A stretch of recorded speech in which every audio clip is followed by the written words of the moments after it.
तो हेलो दोस्तों, नमस्कार। कैसे हैं आप सब? आई होप आप सभी लोग बहुत ही अच्छे होने वाले हैं। तो गाइस, हम लोग आ चुके हैं इस समय जो पीरियड चल रहा है। बहुत सारे लोग हैं, देखिए, जो फर्स्ट सेमेस्टर है उसने कॉलेज ज्वाइन किया है।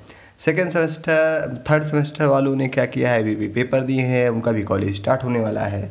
मगर जो प्रॉब्लम आने वाली है, जो प्रॉब्लम आ रही है लोगों के साथ, बहुत लोग परेशान हैं। बार बार कुछ लोगों को फ़ोन भी आ रहे हैं कि सर ट्रेनिंग को कैसे ज्वाइन करना है, या हॉस्पिटल में ट्रेनिंग कैसे लगवानी है, या हॉस्पिटल में ट्रेनिंग कैसे करनी है। इस प्रकार के बहुत सारे उनके मन में क्वेश्चन आ रहे हैं कि क्या उनकी ट्रेनिंग समय पे पूरी हो पाएगी या नहीं हो पाएगी। इस तरीके की बहुत सी चीज़ें आ रही हैं। कुछ लोगों ने ट्रेनिंग ज्वाइन भी कर ली है, जिनका कुछ पावर था या उन्होंने कुछ इस तरीके से किया है। तो आज हम लोग उसी सब बारे में जानने वाले हैं। उस टॉपिक जो मोस्ट इम्पॉर्टेंट है B pharmacy 5th sem and 7th sem का, जहाँ पर क्वेश्चन ये आता है, how to join hospital training. तो गाइस, जैसे कि आप लोग देख पा रहे हैं, यहाँ पर लिखा हुआ है how to join hospital training. मतलब हम लोग कैसे हॉस्पिटल ट्रेनिंग को ज्वाइन कर सकते हैं। फिर उसके साथ हम लोग और भी कई चीज़ें जानने वाले हैं कि हम लोग हॉस्पिटल ट्रेनिंग में कहाँ कहाँ पर हम लोग कर सकते हैं, क्या क्या चीज़ें हैं जो हम लोगों को सीखनी हैं। ये सारी चीज़ें आज हम लोग जानने वाले हैं। तो बिना देरी किए हुए हम लोग जानते हैं कि हॉस्पिटल में ट्रेनिंग कैसे ज्वाइन करना है और वहाँ पर हमें क्या करना है। तो देखिए दोस्तों, सबसे पहले यहाँ पर हमने लिखा है या बताया है how to join hospital training, मतलब हम लोगों को ट्रेनिंग कैसे ज्वाइन करनी है।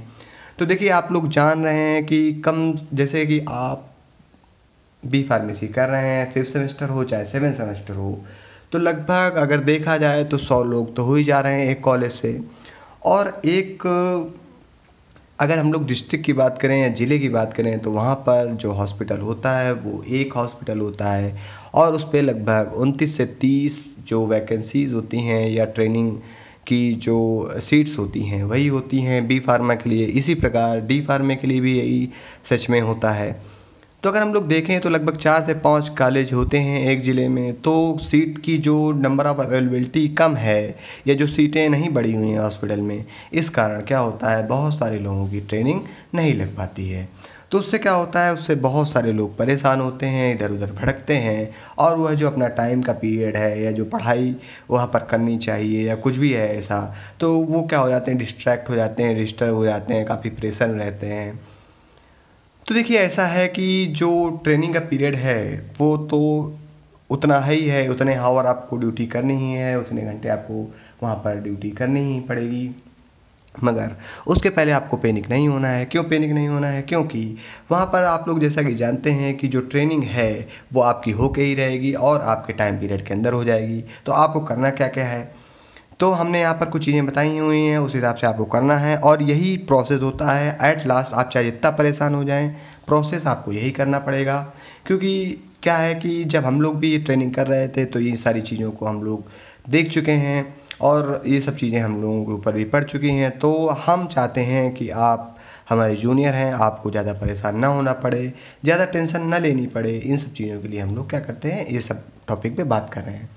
तो देखिए, क्या होता है कि जब जैसे ही आपको कॉलेज से ट्रेनिंग लेटर मिल रहा है, तो आप उस ट्रेनिंग लेटर को, अगर सीट्स हैं हॉस्पिटल में या नहीं हैं, वहाँ पर आपको ट्रेनिंग लेटर को ले जा कर के रिकॉर्ड रूम में जमा कर देना है। रिकॉर्ड रूम में बैठते हैं चीफ फार्मासिस्ट।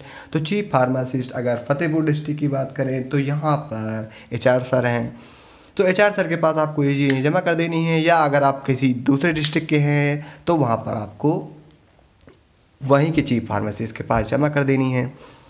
फिर उसके बाद जब रिकॉर्ड रूम में आप लेटर को सबमिट कर दें, जो ट्रेनिंग लेटर है, तो उसके बाद क्या होने वाला है, उसके बाद होने वाला है ये कि आपको एक डेट दे दी जाएगी कि इतने दिन बाद आप आइए, और अगर आपका कोई साथी वहाँ पर ट्रेनिंग में ज्वाइन हो गया है तो उसके लगातार कांटेक्ट में रहिए, क्योंकि वही आपको बता सकता है, या आपके जो सीनियर हैं 7 सेम के, उनके साथ आप कांटेक्ट में रह सकते हैं जो 5th सेम वाले हैं, कि वही, क्योंकि वही बता सकते हैं कि अवेलेबिलिटी ऑफ सीट्स कितनी हैं, कितने लोग वहाँ से हटने वाले हैं। क्योंकि जो ट्रेनिंग पीरियड होता है वो चलता रहता है, लोग आते रहते हैं, जाते रहते हैं, आप ही की तरीके कितने लोग आते हैं, चले जाते हैं।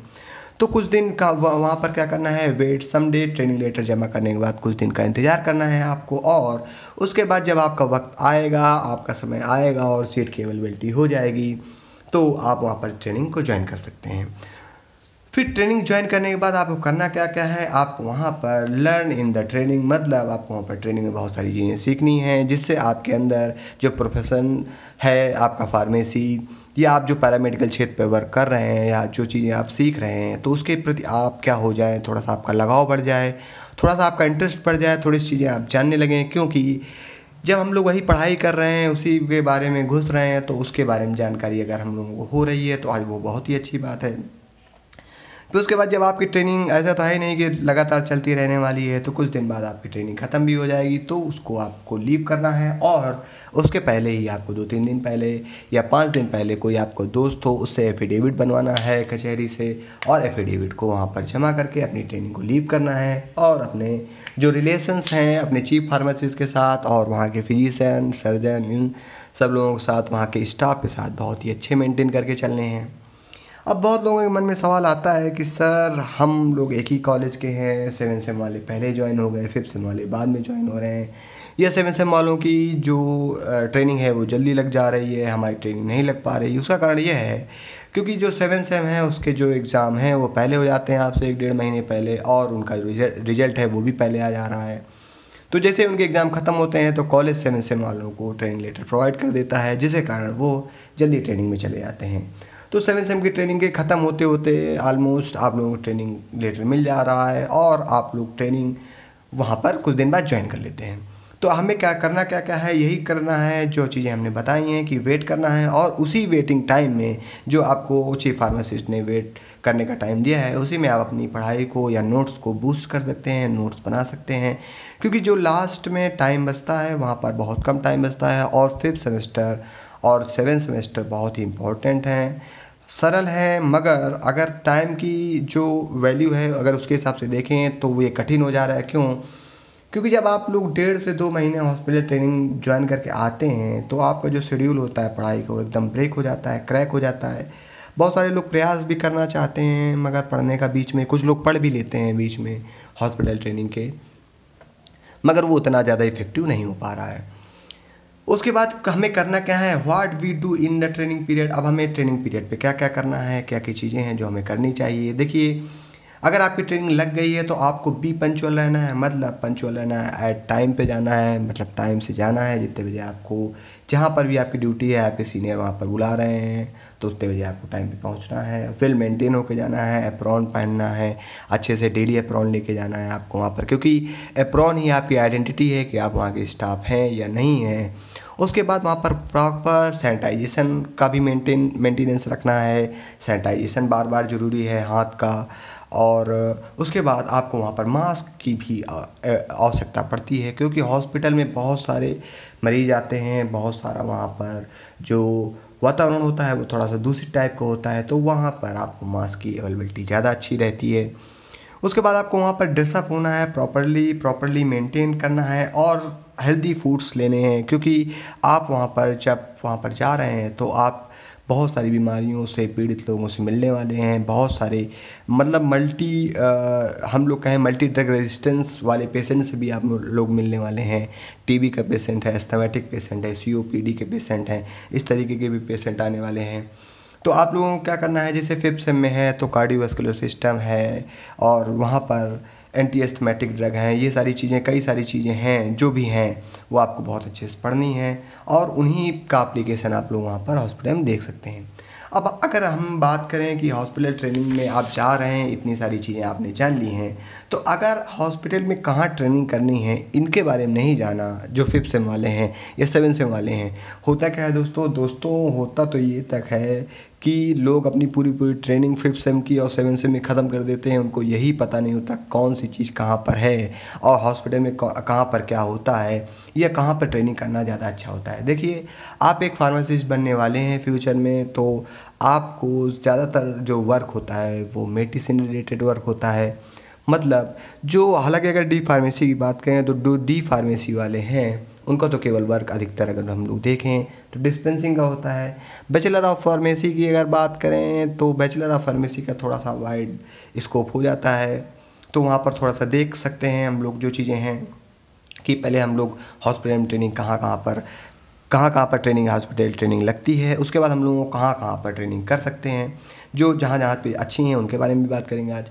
तो देखिए वहाँ पर जैसे ही आप रिकॉर्ड रूम में जाएँ, वहाँ पर चीफ फार्मासिस्ट बैठता है। तो वहाँ पर क्या होता है, कुछ लड़के बैठे रहते हैं जो फार्मासिस्ट ही होते हैं या फार्मेसी के बच्चे होते हैं। तो वही लोग क्या करते हैं, कुछ रजिस्टर मेंटेन करते हैं, यानी जो लेखा जोखा होता है वहाँ का वो मेंटेन करते हैं, अटेंडेंस रजिस्टर मेंटेन करते हैं, उन सारी चीज़ें वहाँ पर रिकॉर्ड रूम में अगर आपकी ड्यूटी लगती है तो ये सारा करना पड़ता है। अगर फिर दूसरे नंबर पे आता है इन वार्ड्स, मतलब वार्ड्स के बारे में वहाँ पर है, मतलब वार्ड कौन कौन से हैं। तो जनरली एक इमरजेंसी वार्ड होता है, एक मेल वार्ड होता है, एक फीमेल वार्ड होता है। कहीं कहीं पर अगर हॉस्पिटल बड़ा है तो वहाँ पर बर्न यूनिट भी होती है, कहीं पर आईसीयू भी हो जाते हैं। फिर उसी प्रकार कई सारे वार्ड्स होते हैं, तो वहाँ पर आप लोगों को वार्ड होते हैं 3 प्रकार के, मेनली 3 प्रकार के होते हैं। तो ये जो हम लोग बात कर रहे हैं वो इन डिस्ट्रिक्ट हॉस्पिटल की ट्रेनिंग पे बात कर रहे हैं। आप सीएचसी यानी कम्युनिटी हेल्थ सेंटर पर भी अपनी ट्रेनिंग लगवा सकते हैं, वहाँ से भी आप अपनी ट्रेनिंग को कंप्लीट कर सकते हैं। देखो आपको ट्रेनिंग कंप्लीट करना है, ये मतलब नहीं है कि आप डिस्ट्रिक्ट हॉस्पिटल से कंप्लीट कर रहे हैं या सीएचसी से कंप्लीट कर रहे हैं, आपको बस ट्रेनिंग कंप्लीट करनी होती है। तो अगर आप वार्ड में जाते हैं, इन वार्ड्स, तो मतलब वार्ड में जाते हैं तो आपको वहाँ पर बहुत सारी दवाओं का अनुभव मिलता है, आईएमआईवी इंजेक्शन लगाने का मौका मिलता है, आपको सीखने को मिलता है कि कैनुला कैसे डालना है, या आईवी सेट कैसे लगाने हैं, या आईवी इंजेक्शन या आईएम इंजेक्शन कैसे लगाने हैं, कौन कौन से इन्फ्यूज़न होते हैं, जैसे आरएल है, एनएस है, या D5 D10, इस तरीके की जो चीज़ें हैं उनका कहाँ कहाँ पर क्या क्या वर्क आने वाला है, और कौन सी कंडीशन पे कौन सी चीज़ें देनी चाहिए, और बहुत सी चीज़ें आप लोग वहाँ पर जानने वाले हैं। उसके बाद अगर हम लोग बात करें, जो मेरा मोस्ट फेवरेट था, हालांकि यहाँ पर बहुत सारे लोग नहीं जाना चाहते हैं क्योंकि ये बहुत ही डेंजरस होता है गाइस।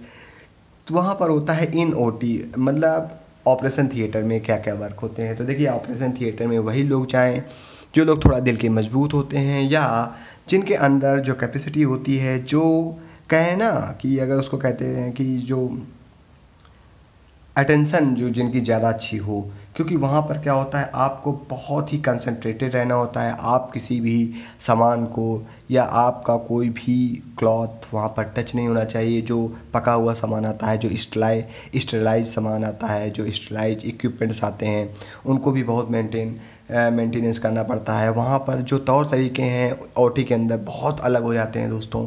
तो वहाँ पर हो सकता है आप लोग बचें वहाँ पर जाने से। क्यों? क्योंकि देखिए हम लोग फार्मासिस्ट हैं और हम लोग वर्क है केवल क्या, मेडिसिन से रिलेटेड। क्योंकि हम लोग कभी भी सीजर नहीं कर सकते हैं according to the guidelines of Indian government. तो इस चक्कर में हम लोगों को वहाँ पर ज़्यादा परेशान नहीं होना है। हालांकि बहुत सारे लोग ओटी करते हैं और वो सोचते हैं ओटी में अपना कैरियर बनाने के लिए, मगर आप वहाँ पर खुले शब्दों में कहें तो आप अपना वहाँ पर कैरियर नहीं बना सकते हैं ऑपरेशन थिएटर में जा कर के। हाँ, बस आप लोग ज़रूर ये जान सकते हैं कि क्या फिजियोलॉजिकल कंडीशन हो रही हैं। अगर आपको ऑर्गन देखने हैं तो ये सारी चीज़ें आप लोगों को वहाँ पर अवेलेबल हो जा रही हैं। उसके बाद जो मोस्ट इम्पॉर्टेंट है, जहाँ पर जो बच्चे हैं, टॉपर्स हैं, जो सीखना चाह रहे हैं या जो इंटरेस्टेड हैं अपने सब्जेक्ट के प्रति, वो जा सकते हैं ओपीडी में, मतलब आउट पेशेंट डिपार्टमेंट। मतलब यहाँ पर क्या होता है, यहाँ पर पेशेंट सीधे आता है और यहाँ पर कोई ना कोई फिजिशियन या कोई ना कोई सर्जन के अंडर में आपकी ट्रेनिंग लगती है। तो फिजिशियन और सर्जन के अंदर अगर ट्रेनिंग करनी है आपको, तो कौन सी ट्रेनिंग बेस्ट रहेगी? तो मेरे हिसाब से ट्रेनिंग जो बेस्ट रहेगी वो दोनों के साथ बेस्ट रहेगी। क्योंकि सर्जन भी बहुत ही अच्छे होते हैं और सर्जन का नाम तो आप लोग जानते ही हैं, बहुत ही बड़ा होता है। मगर फिजिशियन के साथ भी आप वर्क कर सकते हैं। फिजिशियन के साथ वर्क आप कर भी नहीं सकते, आपको फिजिशियन के साथ ही वर्क को प्रेफर करना है। मगर वो तो चीफ फार्मासिस्ट के ऊपर है, वो आपको कहाँ भेज रहे हैं, वो आपके वर्क या आपके जो कार्य प्रणाली है उससे, या आपका जो बिहेवियर है डॉक्टरों के साथ, या आपका जो हेल्पिंग नेचर है उसके हिसाब से वो आपकी जो ड्यूटी है वो मेंटेन करते हैं या लगाते हैं। तो अगर आपकी फिजिशियन के साथ ड्यूटी लग रही है या सर्जन के साथ ड्यूटी लग रही है, तो वहाँ पर आपको क्या समझना है, वहाँ पर आपको इटियोलॉजी समझनी है कि मर्ज कैसे हो रहे हैं या जो बीमारियाँ हैं वो कैसे हो रही हैं और क्या क्या लक्षण आ रहे हैं। यानी हमको इटियोलॉजी समझना है, सिम्टम समझना है जो भी डिसीज़ हैं उनके। फिर उसके बाद वहाँ पर क्या क्या दवाएँ प्रिस्क्राइब की जा रही हैं, फिर उनका जो लेबलिंग है उनको चेक करना है कि वहाँ पर क्या क्या इंडिकेशन है, कॉन्ट्राइंडिकेशन है, ये सारी चीज़ें आप लोग चेक कर सकते हैं अगर आप लोग चाहें। फिर उसके अंदर जो सबसे बड़ी चीज़ है कि वहाँ पर जो चीज़ें अधिकतर लिखी होती हैं दवाएं, वो ब्रांड नेम पे लिखी होती हैं। तो वहाँ पर आपको ब्रांड नेम तो थोड़ा सा ध्यान रखना है, मगर जो उसके अंदर इंग्रेडिएंट हैं या उसके अंदर जो साल्ट है उसको बहुत ही ध्यान रखना है दोस्तों। तो ये सारी चीज़ें देखनी है आपको। अगर आप वहाँ पर फिजिशियन के पास अपना अच्छा समय बिताते हैं, अगर आप उसके साथ अच्छा कोऑपरेट करते हैं, थोड़ा सा पढ़ के जाते हैं, तो दोस्तों वाकई में फिजिशियन हैं, उनके पास बहुत सारा नॉलेज होता है। वो आपको बहुत ही नॉलेज से फुलफ़िल कर सकते हैं। आप अपनी जो बुक में या फार्माकोलॉजी की जो बुक में वो चीज़ें नहीं पढ़ सकते हैं, या जो चीज़ें आप अपनी बुक में नहीं समझ सकते हैं, उसको फिजिशियन आपको चुटकियों में समझा सकता है गाइस।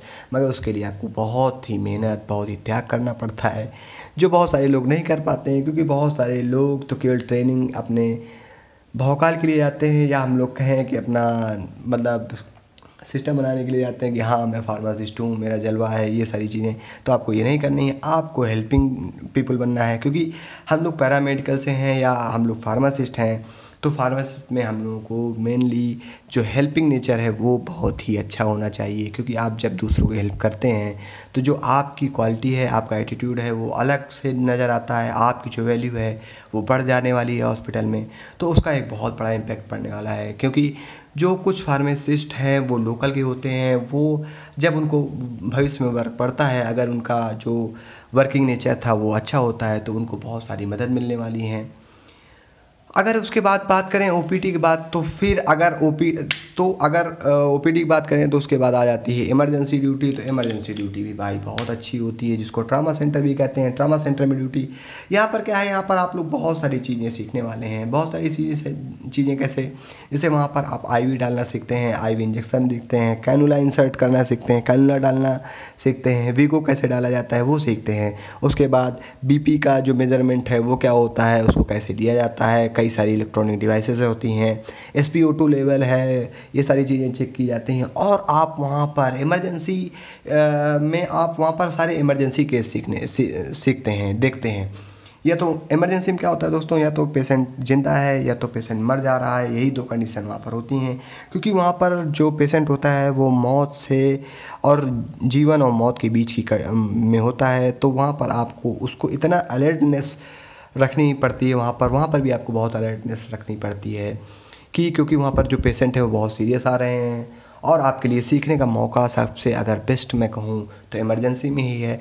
तो अगर जो भी लोग हैं, अगर वो 5th सेमेस्टर में गए हैं, तो उनको सबसे पहले डिस्पेंसरी में जाना चाहिए। उसके बाद जब उनकी ट्रेनिंग 7th सेमेस्टर में हो तो उनको इमरजेंसी में ड्यूटी ज़रूर करनी चाहिए। क्योंकि आप बाहर इलाज नहीं कर सकते तो कम से कम अपने घर वालों के लिए आईवी कैनुला तो लगा ही सकते हैं। तो ये सारी चीज़ें आपको देखनी चाहिए। तो इमरजेंसी में दोस्तों आपको बहुत ही अच्छा रिस्पॉन्स मिलने वाला है अगर ट्रेनिंग की बात करें। फिर 6 पॉइंट आता है इन फार्मेसी। तो फार्मेसी का मतलब क्या है, हम लोग फार्मेसी कर रहे हैं तो वहाँ पर क्या होती हैं, बहुत सारी होती हैं दवाइयाँ। तो अगर हम लोग फार्मेसी में जाते हैं तो हम लोग हॉस्पिटल का जो ड्रग डिलीवरी सिस्टम है वो पढ़ने वाले हैं। क्योंकि जो ड्रग डिलीवरी सिस्टम है वो इसका एक चैप्टर है हॉस्पिटल फार्मेसी में 7th सेमेस्टर में। तो अगर ये सारी चीज़ें अभी आपसे पढ़ते जाएंगे तो जो 7th सेमेस्टर है वो आपको बहुत ही सरल होने वाला है। तो वहाँ पर आपको क्या पता चलेगा कि कौन कौन सी दवाएं हैं, और डॉक्टर जो पर्चे लिख रहे हैं उनकी जो हैंड राइटिंग है उसको आपको समझना होता है। फिर दवा जो प्रिस्क्रिप्शन है उसको चेक करके ये सारी चीज़ें देनी होती हैं। तो यहाँ पर भी आपको जो अपनी कंसिस्टेंसी है उसको मेंटेन रखना होता है। आपको बहुत ही वहाँ पर सजग रहना पड़ता है दवाई देते हुए। क्योंकि कुछ दवाएं होती हैं जो नाम से मिलती जुलती होती हैं, जैसे प्रेडनिसोलोन है और प्रेडनिसोन है, इनके नाम मिलते जुलते हैं। तो आपको इन सब चीज़ों पर बहुत ही ध्यान देना होता है कि आप कहीं कोई गलत दवा तो नहीं डिस्पेंस कर रहे। क्योंकि आपकी एक छोटी सी गलती से किसी का लाइफ में कोई प्रॉब्लम आ सकती है, या आपका जिस डॉक्टर का प्रिस्क्रिप्शन है वो डॉक्टर आपसे नाराज़ भी हो सकता है। तो ये सारी चीज़ें हैं। फिर जहाँ पर आप 7 जगह ट्रेनिंग कर सकते हैं वहाँ पर है एक्सरे रूम या सिटी स्कैन सेंटर। तो यहाँ पर मैं सीधे कह रहा हूँ कि मतलब आपको यहाँ पर ट्रेनिंग नहीं करनी है। क्यों नहीं करनी है? क्योंकि देखो दोस्तों, यहाँ पर रेडिएशन होता है, बहुत हाईली रेडिएशन होता है, और आप चाह कर भी ये वर्क नहीं कर सकते हैं। क्यों? क्योंकि जो आपकी डिग्री है वो फार्मेसी रिलेटेड डिग्री है, मेडिसिन रिलेटेड डिग्री है। तो आप ज़्यादा से ज़्यादा ओवर द काउंटर ड्रग ही बेच सकते हैं, और ये सारी चीज़ें हैं। तो आपके अलग रोल हैं। आप एक्सरे में जाने से पहले या ना ही जाइए तो अच्छा है। क्योंकि वहाँ पर एक्सपोजर ऑफ रेडिएशन बहुत ज़्यादा होता है, जिससे आपका जो शरीर का अंदर का जो हिस्से होते हैं वो बहुत सारे इंटरनली डैमेज हो जाते हैं, जो बहुत सारे लोगों को 2-4-10 साल बाद उनके इफ़ेक्ट नज़र आने लगते हैं, या कई सारे लोगों को कैंसर जैसे चांसेस भी हो जाते हैं। क्योंकि जो भी हमारे फार्मासिस्ट भाई हैं वो ज़्यादातर जो प्रिकॉशंस हैं वो लेते नहीं हैं, और वो कोई भी मेंटेनेंस नहीं करते हैं चीज़ों का, जिसके कारण उनको दिक्कतें आ जाती हैं। क्योंकि बहुत सारे लोग क्या हैं, गांव घर से जुड़े होते हैं, उनको तो बस सारी चीज़ें खेल लगती हैं, तो वहाँ बस पहुँच जाते हैं, हाँ वर्क करना है और हमें सीखना है, इस सब चीज़ें हैं। तो वहाँ पर आपको नहीं जाना है, मैं खुला कह रहा हूँ, ना एक्सरे सेंटर पर ना सिटी स्कैन सेंटर पर अगर आपकी ड्यूटी लग रही है तो आपको वहाँ पर बहुत ही ज़्यादा संभल के रहना है, क्योंकि वहाँ पर रेडिएशन बहुत ज़्यादा होता है। और रेडिएशन आप लोग जानते हैं धीरे धीरे करके आपकी हड्डियाँ तक गला सकता है, या बहुत सारे टाइप के कैंसर कर सकता है, या बहुत सारी दिक्कतें कर सकता है आपके शरीर में। फिर अगली आती है ट्रेनिंग इन यूएसजी सेंटर। तो मतलब यूएसजी का मतलब होता है अल्ट्रासोनोग्राफी सेंटर, या जहाँ पर अल्ट्रासाउंड होता है। तो वहाँ पर भी दोस्तों आप लोग कुछ नहीं सीख सकते हैं, वहाँ पर ही आप केवल रजिस्टर मेंटेन कर सकते हैं अपने डॉक्टर का। हाँ, बहुत सारे लोग हैं जो अपना सिस्टम बना लेते हैं, फिर पैसा वैसा कमाते हैं, तो ये बहुत गलत बात है। आप वहाँ पर गए हैं सीखने के लिए, तो वहाँ पर ये सारी गंदी चीज़ें मत करिए, क्योंकि आप अपने प्रोफेशन को जितना ईमानदारी से, जितना हार्ड वर्क करके अपना अचीवमेंट जो पा सकते हैं, वो इस तरीके गंदे काम करके नहीं पा सकते हैं।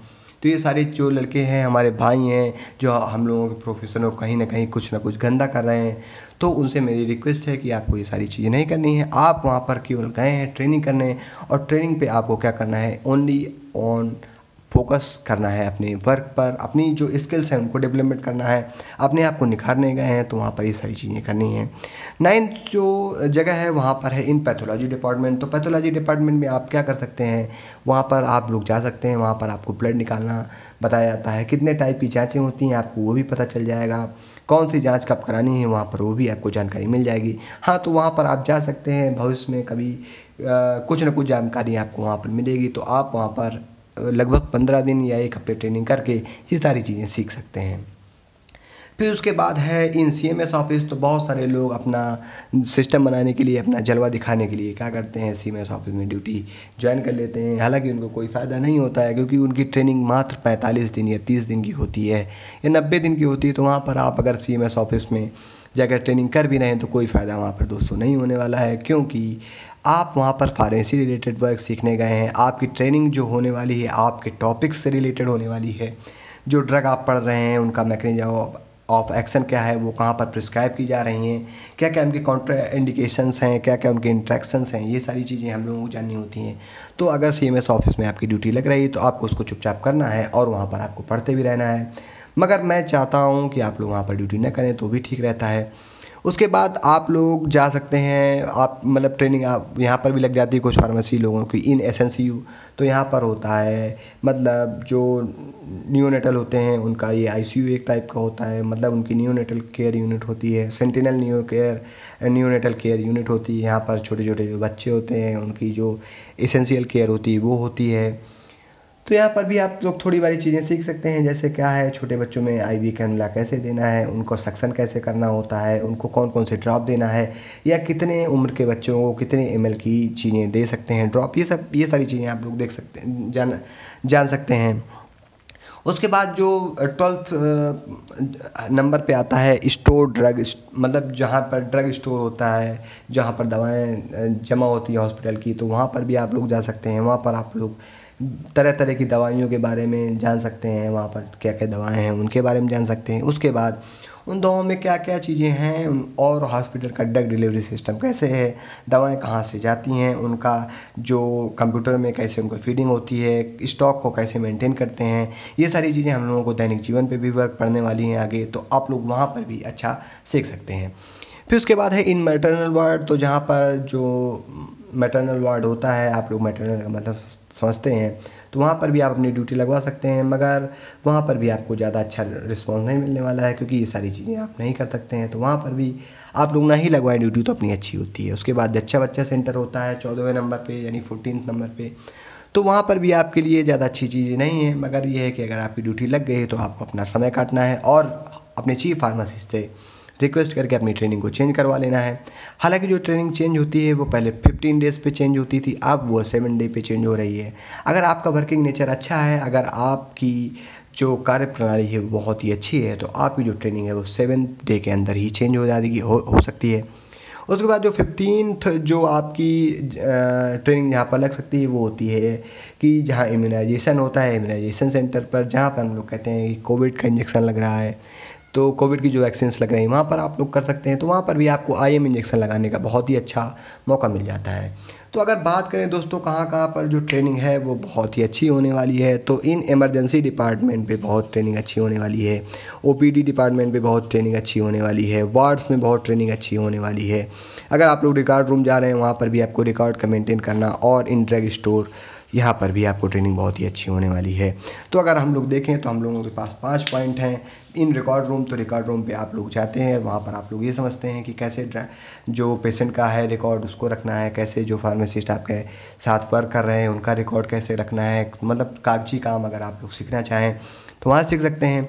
इन वार्ड्स, तो वार्ड्स में जाकर के आप, जैसे मैंने बताया है, बहुत सारी चीज़ें आप लोग सीख सकते हैं, तो वार्ड भी बहुत ही अच्छी चीज़ है ट्रेनिंग के लिए। फिर OPD है, तो OPD में भी आप अच्छा वर्क सीख सकते हैं।